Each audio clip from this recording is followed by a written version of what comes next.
Alright, so this video is a walkthrough on the camp kitchen and what would be included if I put the camp kitchen in. So first there's chairs, there's camp chairs. So there's one there, and then I actually put one in back of the cupboard here because that's where we like to store them. You can kind of see back there. There's just kind of a nice tight space here, so I'll put long skinny stuff here. Kind of helps brace the cupboard too. But so they'll have two camp chairs. I've actually got two other ones, more like beach chairs if you want those too, so I can include them, just ask. And then here's kind of the rollout mat. Sometimes if I put the awning out on the side, I'll put the rollout mat out there. But basically you've got 4 boxes of stuff. The first 2 boxes are the big boxes, it's 1 and 2. And the order of these things doesn't really matter, just as long as all this stuff goes back in here. But it's kind of like your cups and your bowls. There's spoons and utensils, a couple extra Tupperware. There's actually an extra backup stove here with the propane, so the green kind of propane top. There's a hatchet, knife. That little glass thing is where I put the lighters, so a couple lighters back there. So you'll have those for lighting the barbecue. There's 2 of them down there right now, so you gotta have a couple cigarette lighters because there's no igniter switch on the stovetop.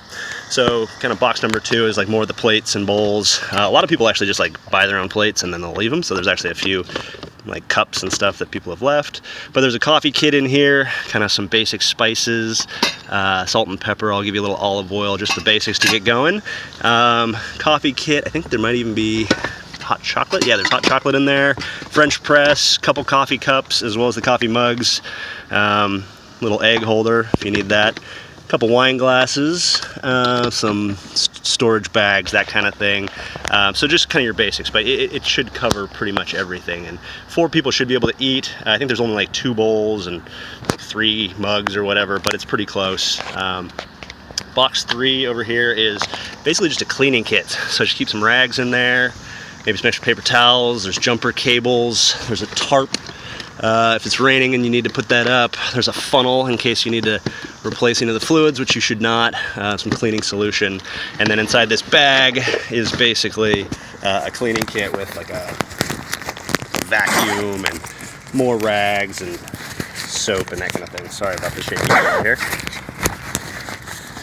But yeah, you can kind of see in there, there's just a whole bunch of cleaning stuff, and it's not your job to keep it clean. I'll clean it before I give it to you, but sometimes it's nice to just have a clean van. So, okay, lastly is box 4, and actually box 4 isn't really packed right now, but it's all out.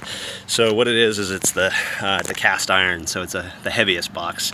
But there's a cast iron Dutch oven kind of thing, wire basket for the barbecue if you want to like grill vegetables or whatever it is.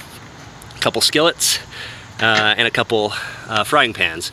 It's a 3-burner stove, so you can boil water for your coffee and still have two pans or 2 burners to work with. It goes just like any other barbecue, so you just put that on there, you tighten it, make sure this is always closed, right? But then when you want to use it, obviously open it. Trust you've used a propane tank, and then once it's going, you just light it with the cigarette lighter.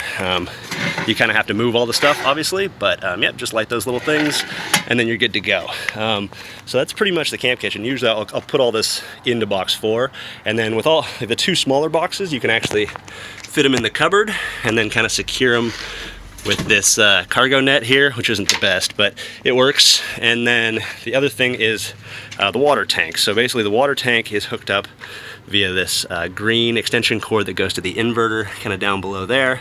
So this is power in the back of the van, and it's controlled by this switch here.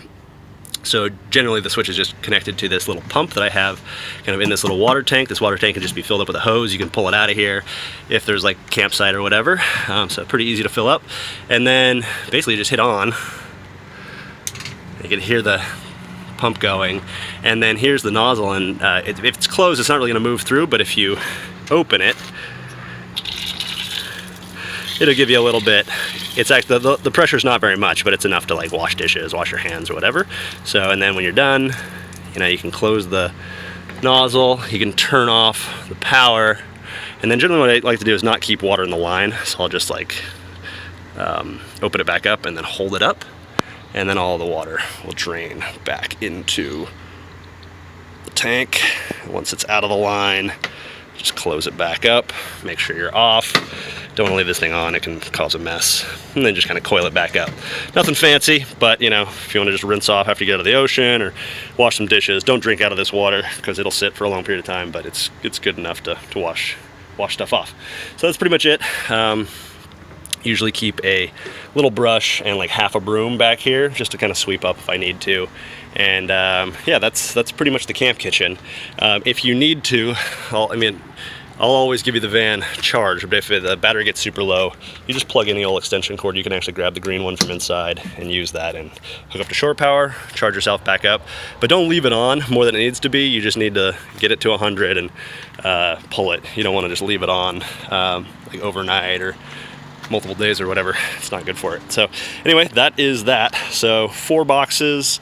You can kind of do without box 3 because it's the cleaning kit, but there is some stuff in there like jumper cables, which are important to have.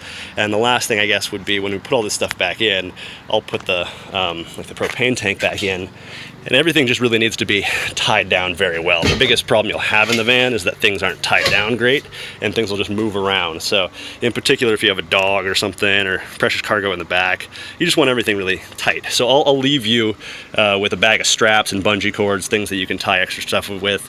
This cargo net can go across the top here, but it's good. There's a lot of little tie downs and areas to kind of tie stuff into.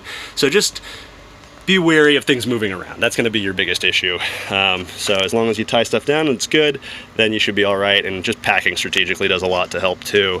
The last thing I'll give you is the Yeti cooler, and it has rubber feet. So sometimes I'll put in the boxes right here and then I'll just like stop it with the Yeti cooler, and things don't move past that generally. So for the big stuff, you can kind of be strategic about how you box things up, and I'll try and box them up in a strategic way when I give it to you.